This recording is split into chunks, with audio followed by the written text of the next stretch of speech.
ఎలాగంటే లాస్ట్ డిసెంబర్లో నేను ఈ రామప్ప టెంపుల్కి టూర్కి వెళ్ళాం. దీనికి వెళ్ళినప్పుడు ఫ్యామిలీతో అక్కడ రామప్ప టెంపుల్ కనిపించింది ఏంటంటే మొత్తం కాకతీయ డైనాసిటీ కట్టించింది, మొత్తం పడిపోయింది. దాన్ని పట్టించుకుని నాదులు లేదు.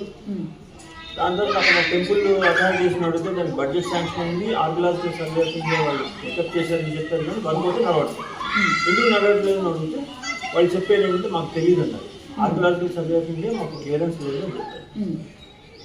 తర్వాత నాకేంటంటే ఒక 10 రోజుల తర్వాత 13th January టైమ్స్ ఆఫ్ ఇండియాలో ఆర్టికల్ వచ్చింది ఏంటంటే దాంట్లో నా దృష్టికి వచ్చింది ఏంటంటే బేసికలీ స్టేట్ గవర్నమెంట్ 11 కోట్లు డబ్బులు శాంక్షన్ చేసింది. And archaeological survey of India దానికి గో హెడ్ ఇవ్వలేదు, నాట్ ఇవ్వలేదు to take up the work. So వాళ్ళ వల్ల అది ఆగిపోయి ఉంది.